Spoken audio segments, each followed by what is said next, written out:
బెండకాయ కర్రీ మీ పిల్లలకి ఇలా చేయండి, చాలా ఇష్టంగా తింటారు. మెదడు కూడా చాలా బాగా పనిచేస్తుంది. Hey guys, welcome back to our channel మన సహనా రుచులు.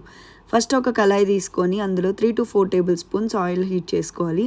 ఆ తర్వాత 1 టేబుల్ స్పూన్ జీలకర్ర, ఒక ఎండుమిర్చి, కొంచెం కరివేపాకు వేసుకొని వేపుకోవాలి. అంతా మంచిగా వేగిన తర్వాత పచ్చిశనగపప్పు 1.5 స్పూన్ వేసుకుంటున్నాను. ఆ తర్వాత మనం చిన్నగా తరిగి పెట్టుకున్న బెండకాయ ముక్కలు అయితే వేసుకోవాలి. నేను ఇక్కడ 1/2 కేజీ బెండకాయ ముక్కలు తీసుకుంటున్నాను, మీరు కేజీ అయినా తీసుకోవచ్చు. ఇలా చిన్నగా తరుక్కోండి, చాలా బాగుంటుంది. ఇది చాలా సింపుల్ కర్రీ అనమాట. హైలో పెట్టి చేసుకుంటే ఎంతసేపు కూడా పట్టదు. అండ్ ముక్కలు కూడా జిగురు లేకుండా మంచిగా వస్తుంది కర్రీ. పిల్లలు కూడా ఇష్టంగా తింటారు. మనం ఇలా పెట్టుకున్నప్పుడు ఉప్పు వేసుకుంటే త్వరగా వేగుతాయి అన్నమాట. అందుకని నేను ఇక్కడ ఉప్పు వేసుకుంటున్నాను.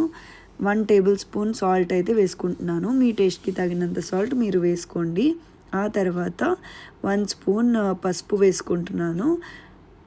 2 స్పూన్స్ కారం వేసుకుంటున్నాను. కారం కూడా మీ టేస్ట్కి తగినంత మీరు వేసుకోండి. ఆ తర్వాత మళ్ళీ హైలో పెట్టి మంచిగా కలుపుకోవాలి. చూడండి, ఇలా కలుపుకుంటే మాత్రం త్వరగా అయిపోతుంది. వంట రాని వాళ్ళు కూడా చాలా సులభంగా చేసుకోవచ్చు ఈ బెండకాయ వేపుడు. నచ్చిందా? అయితే సబ్స్క్రైబ్ చేసుకోండి. నెక్స్ట్ ఏ వీడియో కావాలో కమెంట్ సెక్షన్లో చెప్పండి.